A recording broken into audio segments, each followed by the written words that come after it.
نحمده ونصلي ونسلم على رسوله الکریم اما بعد۔ سورۃ الحجر سے یہ اگلا آخری آغاز ہے۔ حدیث شریف میں کہ بعض گناہگار مسلمانوں کو جب دوزخ میں ڈالا جائے گا تو کافر ان پر طعنہ زنی کریں گے کہ تمہیں تمہاری مسلمانی کچھ کام نہ آئی،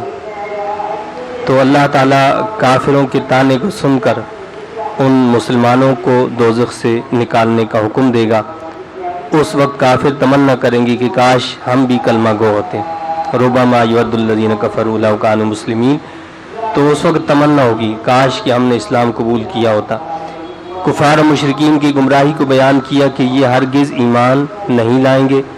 دنیا میں جتنی چیزیں ہیں ان سب کا خزانہ اللہ کے پاس ہے، جب جتنی ضرورت ہوتی ہے اسی کے مطابق دنیا میں اتاری جاتی ہے، یعنی کائنات کی ہر شے، پانی کی جتنی ضرورت ہے اتنی اللہ اس پانی کو اتارتا ہے، کوئی اور چیز ہے تو جتنی جس کی ضرورت ہے اتنی وہ اتارتا ہے۔ ان خزانوں کا مالک وہ اللہ ہے اور یہ سب اسی کے پاس ہے۔ پیدائش آدم علیہ السلام اور ملائکہ کو سجدہ کا حکم دینے کا ذکر کیا ہے اور ابلیس کے انکار کا تذکرہ ہے۔ شیطان نے اللہ کی عزت کی قسم کھا کر کہا کہ میں انسان کو بہکاؤں گا، تو وہ اس پر ڈٹ گیا اور اس نے اللہ کی عزت کی قسم کھا کر کہا کہ میں اس کو ضرور بہکاؤں گا، تو یعنی اس نے اپنی دشمنی کا کھلا اظہار کیا۔ اسی لیے اللہ تعالیٰ نے ہمیں بار بار یہ فرمایا ہے کہ شیطان تمہارا جو ہے عدو مبین ہے، کھلا ہوا دشمن ہے، لہٰذا اپنے اس کھلے ہوئے دشمن سے بچنے کا اہتمام کرو، یعنی شیطان کی بات کو نہ مانو۔ حضرت سیدنا ابراہیم علیہ السلام کے مہمانوں کا ذکر آیا ہے کہ جن کے سامنے آپ نے بچڑا بھون کر رکھا لیکن انہوں نے کھانے سے انکار کر دیا، اور پھر وہ قوم لوط کے پاس گئے کہ جہاں قوم لوط کو تباہ اور برباد کیا گیا۔ سورۃ النحل میں چوپایوں کا ذکر کرتے ہوئے بتایا یہ سب تمہارے فائدے کے لیے پیدا کیے گئے ہیں۔ دین کے رستوں کا بیان کرتے ہوئے فرمایا کہ دو راہیں ہیں، ایک سیدھی دوسری ٹیڑھی۔ سیدھی راہ جو ہے وہ اللہ تک پہنچتی ہے اور ٹیڑھی راہ جو ہے وہ شیطانی راہ ہے جو انسان کو سیدھا دوزخ میں لے جاتی ہے۔ اب یہ انسان کو اختیار دی اللہ تعالیٰ نے کہ وہ چاہے تو اس سیدھی راہ کو اختیار کر لے جو اللہ تک پہنچائے، چاہے تو ٹیڑھی راہ کو اختیار کر لے کہ جو شیطان کی راہ ہے اور اس کو دوزخ تک پہنچا دے۔ تو اللہ کی راہ جو سیدھی راہ ہے وہ صراط مستقیم ہے، جس کی دعا ہم ہر نماز میں مانگتے ہیں اور اللہ سے کہتے ہیں کہ اہدنا الصراط المستقیم، کہ اے اللہ ہمیں سیدھے راستے پر چلا۔ تو اس سیدھے راستے پر وہ چل سکتا ہے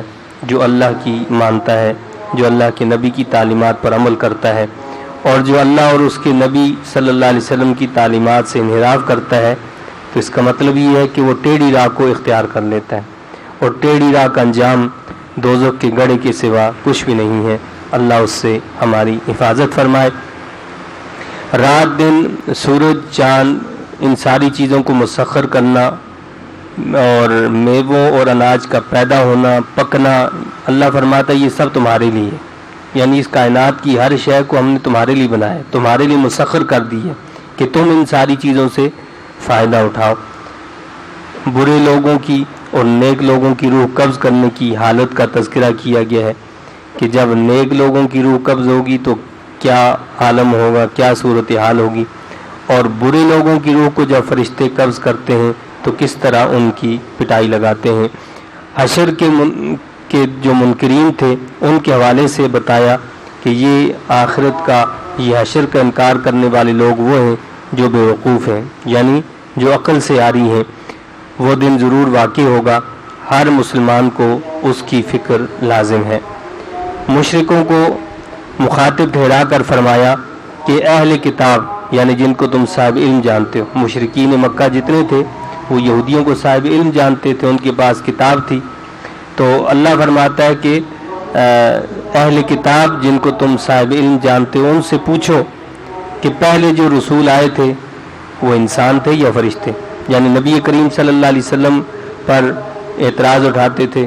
کہ جی یہ اللہ کے نبی ہیں تو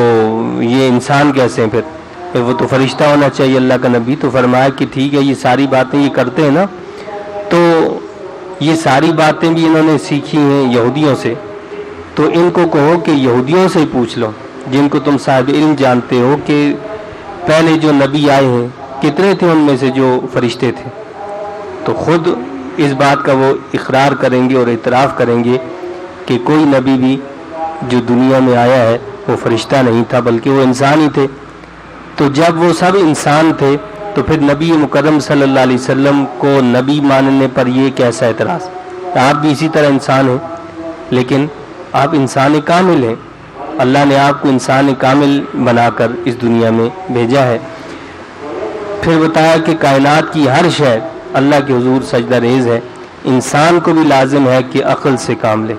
یعنی کائنات کی ہر شے جب اللہ کی فرمانبرداری کر رہی ہے، آپ دیکھیں چاند ہے، سورج ہے، وہ اپنے مدار کے اندر اپنے محور کے اندر گھوم رہے ہیں اور اللہ کی اطاعت کر رہے ہیں۔ کبھی ایسا نہیں ہوا کہ رات آنے میں تاخیر ہوئی ہو یا دن کے نکلنے میں تاخیر ہوئی ہو، اللہ نے جو اس کا ایک وقت مقرر کیا ہے، جو اس کا ایک چکر رکھا ہے، وہ اسی حساب سے آ رہا ہے اور جا رہا ہے۔ چاند کو بھی اللہ نے جس طرح مقرر کر دیا اسی کے حساب سے آتا جاتا ہے۔ تو اس طرح کائنات کی ہر شے کے بارے میں اللہ نے فرمایا کہ وہ ہر شے اللہ کے حکم کی تابعداری کر رہی ہے۔ یہ انسان ہے جو کیا کرتا ہے، اللہ کی تابعداری سے منہ موڑ لیتا ہے، لیکن انسان کو یہ نہیں سمجھنا چاہیے کہ وہ اللہ سے منہ موڑ کر کامیاب ہو جائے گا، اس طرح وہ ناکامی کے گڑھے میں جا گرے گا۔ اگر وہ چاہتا ہے، انسان اپنی فلاح چاہتا ہے، انسان اپنی کامیابی چاہتا ہے، تو اس کا طریقہ یہی ہے کہ جس طرح کائنات کی ہر شے اللہ کی فرمانبرداری کر رہی ہے وہ بھی اپنے رب کا فرمانبردار بن جائے۔ اللہ تعالیٰ سے دعا اور التجا ہے کہ اللہ تعالیٰ مجھے آپ کو ہم سب کو اپنا فرمانبردار بنائے اور اپنی نافرمانی سے ہمیں محفوظ رکھے، دونوں جہان کی رسوائی سے بچائے۔ آمین۔ وآخر دعوانا ان الحمد للہ رب العالمین۔